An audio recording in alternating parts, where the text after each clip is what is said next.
All right, we're going to dive into this amazing paper from Carnegie Mellon. It's about a self-driving van called ALVINN. Now, here's the kicker.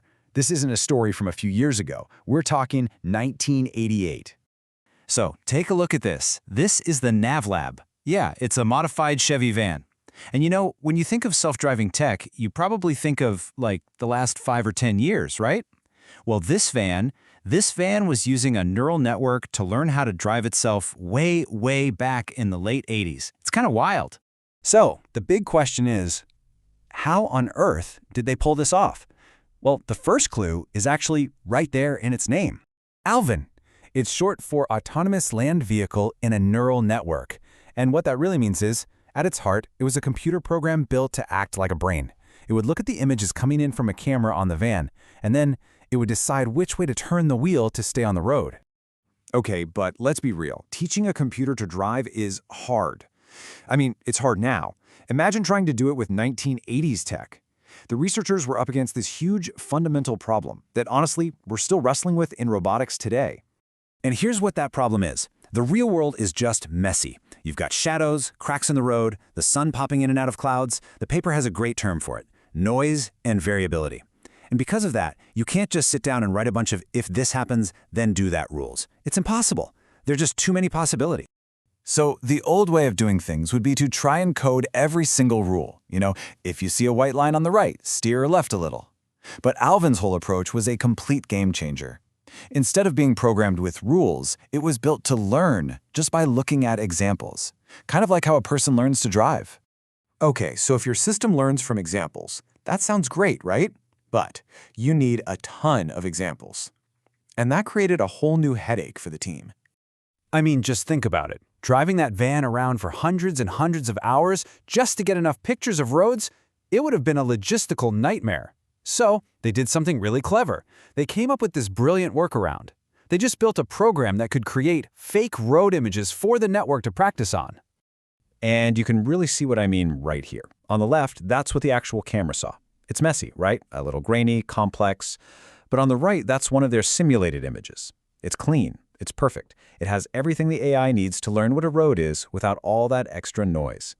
So how many of these did they make? They generated 1,200 of these artificial road snapshots. And each one was just a little bit different, a slightly different angle, a different position on the road. It was like a crash course, teaching the network the absolute basics of what a driver needs to see. All right, so we know what it learned on, but how did this digital brain actually, work? Let's peek under the hood and look at its design. Okay, this might look a little complicated, but don't worry. This is basically the blueprint for ALVINN's brain.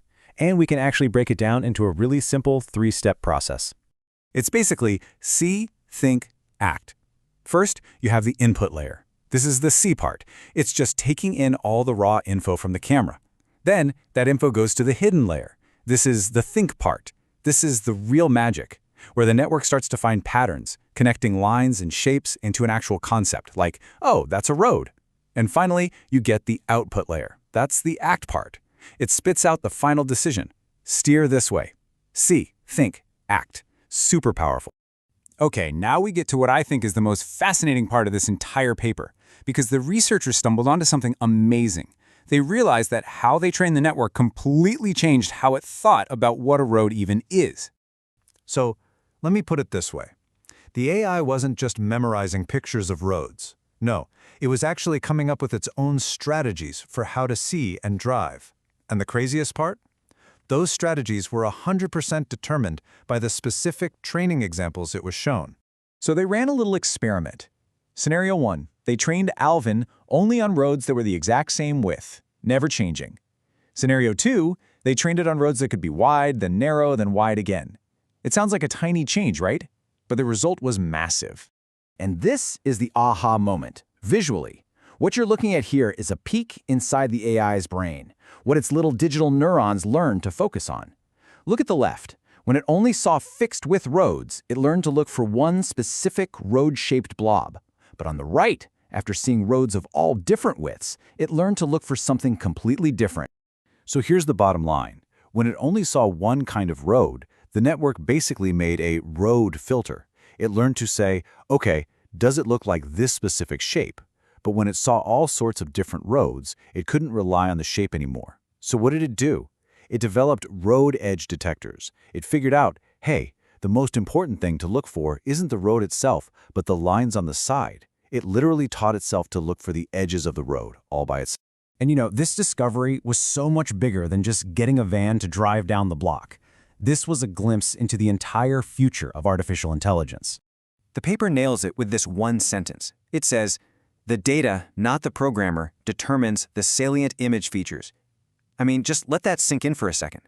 The programmers didn't tell the AI to look for the edges of the road. They didn't even hint at it. They just showed it a bunch of different roads, and the AI figured out on its own that looking for the edges was the best strategy. Incredible. And that one idea, that a system can learn what's important just by looking at the data, that's the foundation of pretty much all the AI we use today. Seriously. The algorithm that suggests what you should watch next on a streaming service, the way a modern self-driving car spots a pedestrian, it all comes back to this core principle. Let the data do the teaching. It is just wild to think that this all started in a Chevy van more than 35 years ago. ALVINN proved that a machine could learn a really complex, real-world skill all by itself. Which of course leaves us with the big question. What are they going to learn to do next?